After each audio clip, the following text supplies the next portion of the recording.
Okay, thank you for joining us today. Today what we're going to be doing is disabling the auto safety on a Condor STF 3000.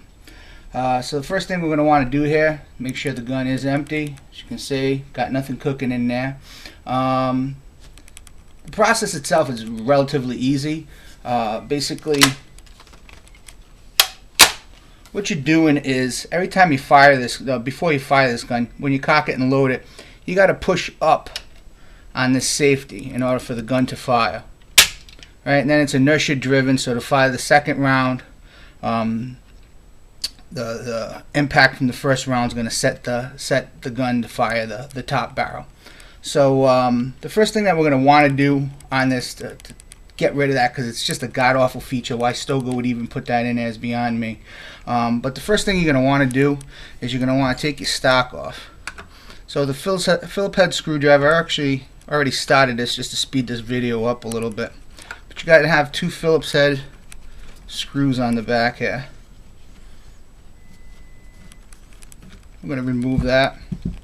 And then an 11mm socket with an extension. Again, I loosened this a little bit earlier, so just to speed the video up. So we're going to spin this right off.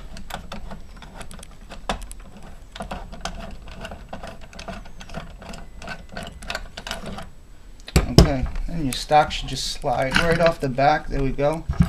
There's your hardware. Okay, so what we're looking to do is, in order for this safety feature to what it actually does, is every time you go to open up the assembly, let me see if I can get this to happen here. As soon as you kick this that way, did you notice the safety went into the on position? So what we're going to do is we're going to try to disengage that, get rid of that, because, you know, again, it's just a pain in the ass. I hate it. Some people, I guess, maybe they're okay with it, but I hate it. But the first step to doing this is you're going to have this L-shaped bracket right here that actually slides right up into the front end of the gun.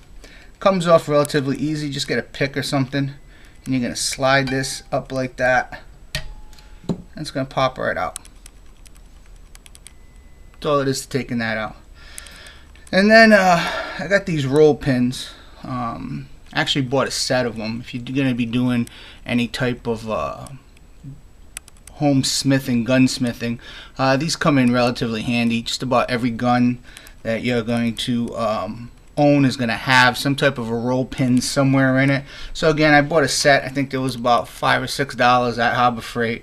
And luckily for me, that one of these is actually the perfect size to put into the safety. So once you take that out, the safety is just gonna come out the finger safety. And this is what we're gonna want to do, is we're gonna want to slide that right in between there, back into the body of the gun. So we're gonna pop this back in here where it belongs, and you're gonna have these two springs right here that you're actually going to have to move up like that in order to get that roll pin back in there. So what I do is, I get a little bit of some type of a small tool, slide that up, slide that up,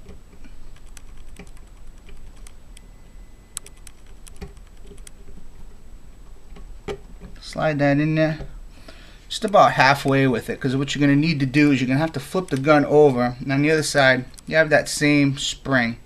So what you're going to do is, what I do anyway, push it down like that, and with your finger on the other side, just pop it in, pop it up just a little bit. Now this isn't as tight as you probably want it to be, but the tension from the two springs on either side will actually hold it in there relatively tight. So as far as it popping off or anything like that, I don't see having that type of problem. But again, if you buy the Harbor Freight kit, you'll have some extra ones, so if it does pop out, or if you do lose it, easy enough to replace it. Not that big of a deal. So anyway, once you get that roll pin back in there, which is, I believe it's like a .090, don't quote me on that, but I'm pretty confident that's the size of it.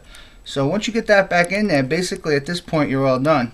Now you have a manual safety that, you know, you can just You know, when you want to fire, you slide it forward. When you don't, you know, you want it on safety, slide it back, and that's it.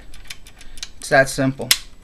So now you're just going to reverse the process, right? You're going to take your stock, slide it back on your gun, get your hardware, pop it back in there,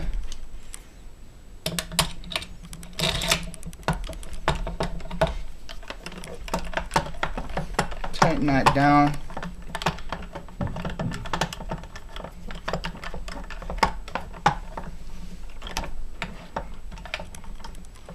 Alright, now it's not super tight, but it's going to be tight enough for me just to show you how the safety now is going to work for it. So now every time you cock the gun, well, you open it up, right? It's going to set the triggers. You're going to close it. Just pull the trigger. Gun's going to fire. Again, pop it open. Oh, close it. Didn't close that well right there. Pull the trigger. No need to slide that up and down anymore. So again, I hope this video was helpful. You know, it works great for me. I don't know if it's going to work for everybody, but you know, I just always hated the auto safety. I enjoyed the gun. I liked the gun.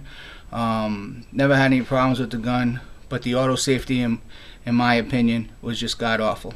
So anyway, any comments, leave them down below, and thanks for watching.